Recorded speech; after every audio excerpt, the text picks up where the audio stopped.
Want to retire comfortably in your 60s? Well, in today's video, I'll reveal 5 essential financial targets you need to hit to make that dream a reality. The first thing that you need to have is your retirement number. Now, what I don't mean by this is you don't need to have enough to retire at age 60, but you do need to know what enough looks like. In other words, you need to know what amount do you need to have in your portfolio to put you in a position to retire. Here's a simple way you can estimate that. Start by estimating how much you might want to spend in retirement. Maybe that's $8,000 per month. Use a simple number.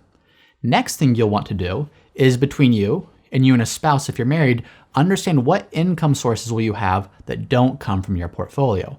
This could be Social Security, this could be pension, this could be other things of that nature. Let's assume that you're married and you and a spouse have $4,000 per month coming in from Social Security benefits. What you'll do next is say, okay, if $8,000 is the amount you want to live on, $4,000 is coming in from Social Security, it's that gap that needs to come from your portfolio. In this case, that gap is $4,000 per month, or $48,000 per year. To use simple numbers, let's just round that $48,000 per year to $50,000 per year. Finally, you need to apply a withdrawal rate to that. In other words, you need to say $50,000 per year needs to represent what portion of my larger portfolio. So let's assume you're going to use a withdrawal rate of 5% per year. I'm not recommending it, not saying that's what you should do, but let's just assume that based upon the way your portfolio is invested, the approach you're going to take, 5% is what you're using. Well, what you would do is say $50,000 per year divided by 5% is $1 million. Again, that does not mean you need to have $1 million in your portfolio the day you turn 60.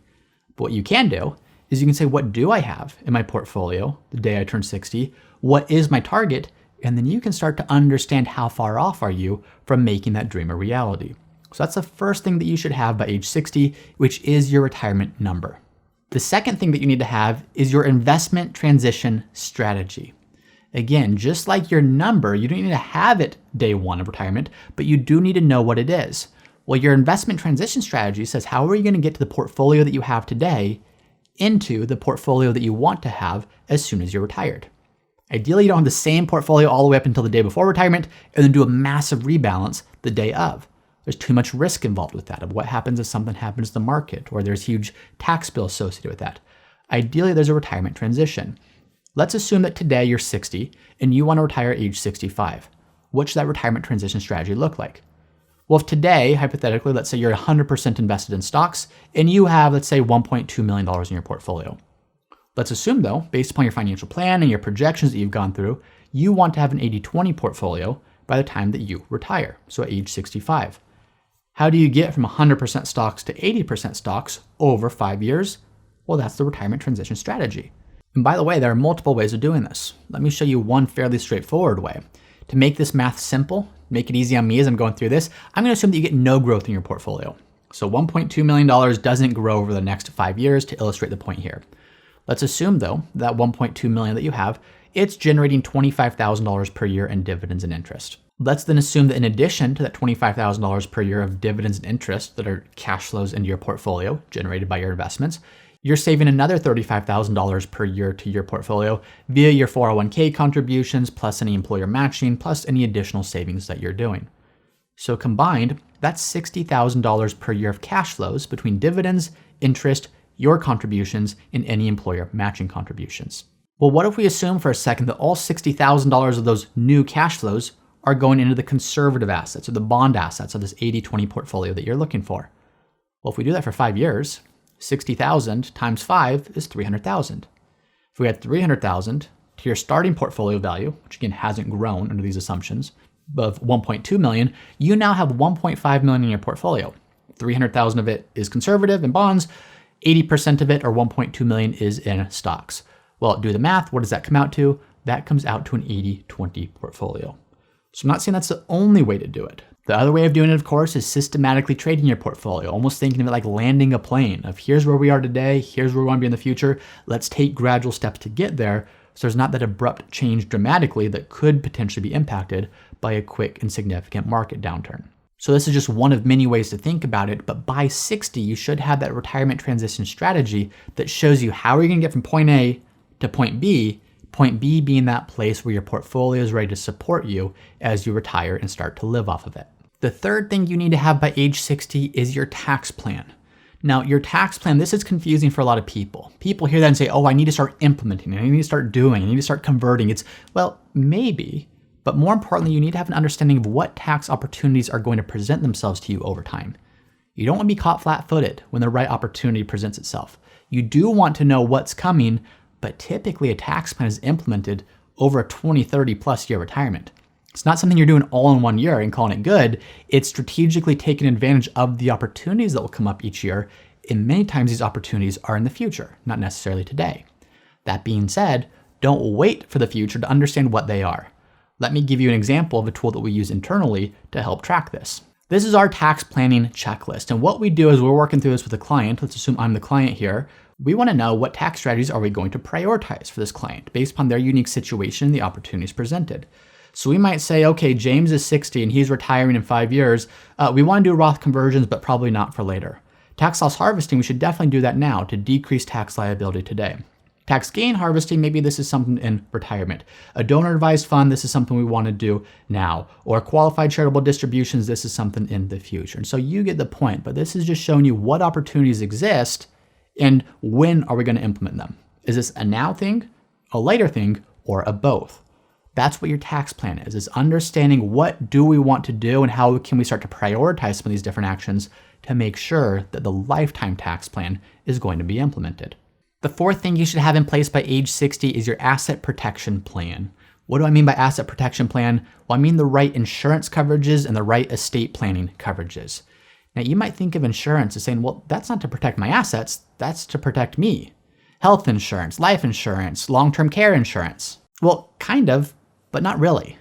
Health insurance doesn't determine who can cover you. It just determines whether or not your insurance company will cover that coverage or will cover that care.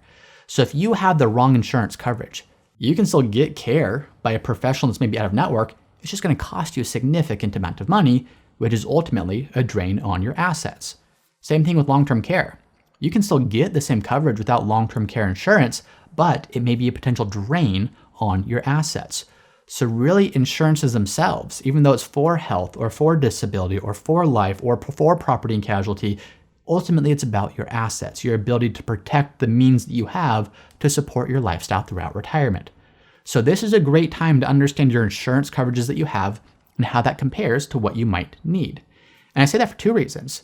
By the time that you're 60, you may be getting close to the point, maybe you've already passed the point at which maybe you don't need life insurance. Maybe you don't need disability insurance. You may be self-insured via the assets that you have, or maybe not.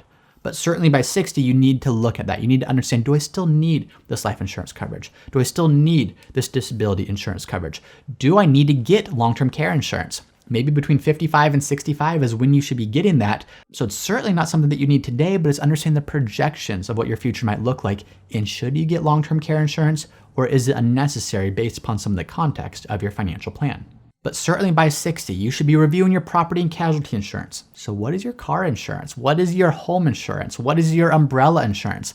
Now, these aren't things that are unique to age 60. Ideally, you're doing these things well before then, but as you're looking at that next phase of your life, most of you by age 60 have a more significant net worth then than you did, say, in your 30s or 40s.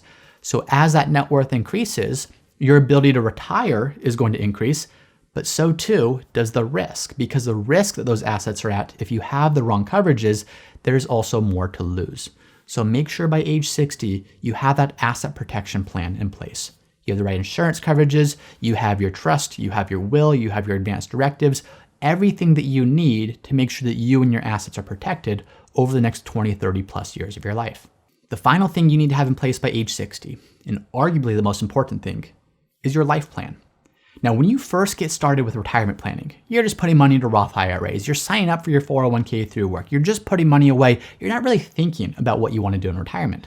You're just thinking, look, if I can put my head down, if I can earn, if I can increase my income, if I can do these different things, one day I'll have enough to retire. Then you wake up one day and you say, I'm getting pretty close to that point where I have enough to retire. But if you haven't put much thought into it, if you haven't put much intentionality behind it, you maybe don't know what you're going to retire to.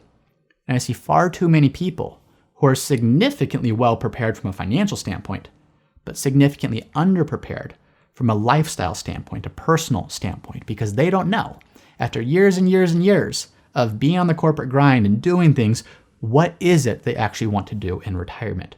the sooner you can begin formulating that. By the way, it doesn't need to be complicated, but what are the things that are meaningful to you? Who do you want to surround yourself with? What are the activities that would be enjoyable for you to pursue? The sooner you can start doing that before you retire, the better off that retirement transition is going to be. So having that life plan in place by age 60, of understanding what you want your future to look like and what things you can begin doing today to prepare for that, that is going to make that transition so significantly easier as you plan for retirement, as you transition into retirement, so that instead of just being financially prepared for retirement, you're also emotionally and psychologically prepared for retirement. So as we look at this, as we look at the 5 things you need to have in place by the time that you turn 60, the first 4 things are purely financial. Have the plan, have the strategy, understand what you need to do. The 5th one is entirely personal. It's not enough to get the financial things in order if you don't have a fulfilling life, if you're not enjoying that next phase. Now, if you resonated with that final point of, yes, I need to get that life plan in place, I recently interviewed Dr. Riley Moynes, and Dr. Riley Moynes has a famous TED Talk where he talks about the 4 distinct phases of retirement, of what that transition looks like for people, of how you can, as he puts it, squeeze the most juice out of retirement. If you're interested in that and understanding how you can make the most of your retirement years, I've linked to that video right here. My conversation with Dr. Riley Moynes, where we talk about the 4 phases of retirement and what you can do to make the most of that time.